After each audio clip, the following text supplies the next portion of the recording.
મિત્રો, આજે મોરથલ ગામમાં એક અપ્રત્યાશિત ઘટના બની। એક ભાઈના ઘરે સાપ દેખાયો હતો અને તે સાપ ખૂબ જ ચીડવાયેલો લાગતો હતો।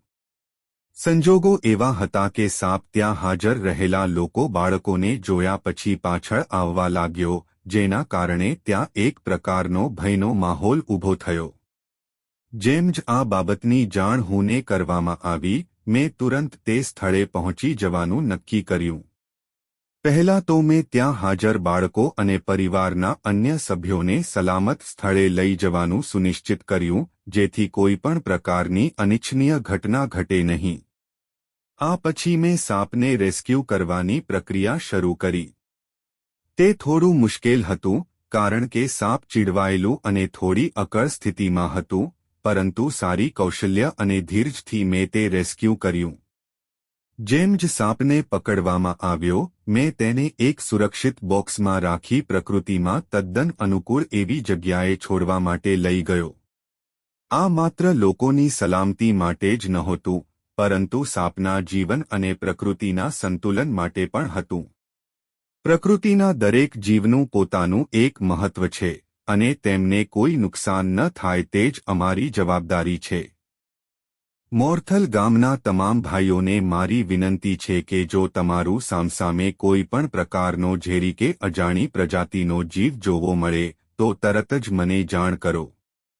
ઝેરી સાપ કે અન્ય કોઈ જીવ તમારા માટે જોખમી હોઈ શકે છે, પરંતુ યોગ્ય કૌશલ્ય સાથે તેમને હાનિ પહોંચાડ્યા વિના દૂર કરવું શક્ય છે।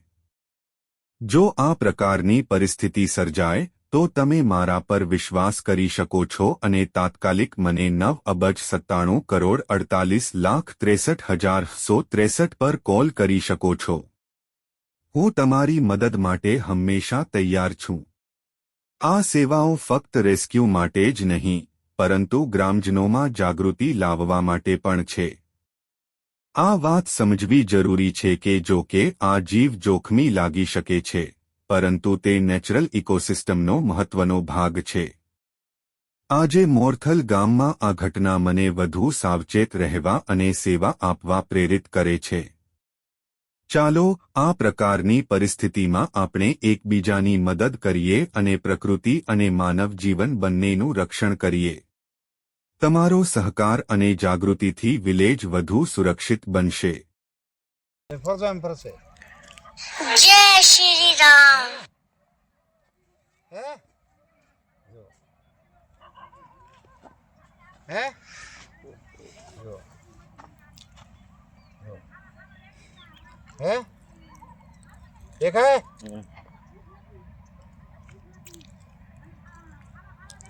आई जाओ अपना हमारा अपना कोई बात नहीं जाओ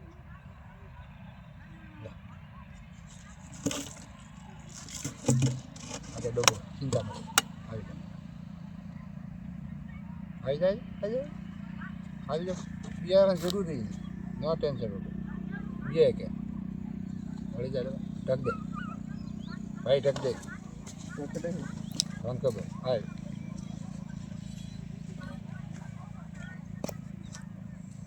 જો મિત્રો આ સાપને હું દવા પૂરી રહ્યો છું।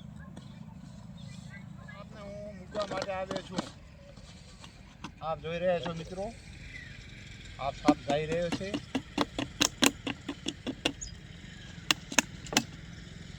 તો મિત્રો આ સાપ જઈ રહ્યો છે।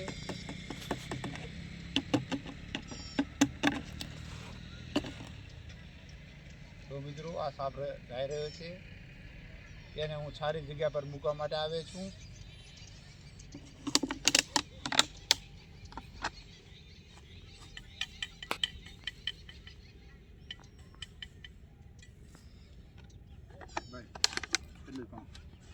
ઘણું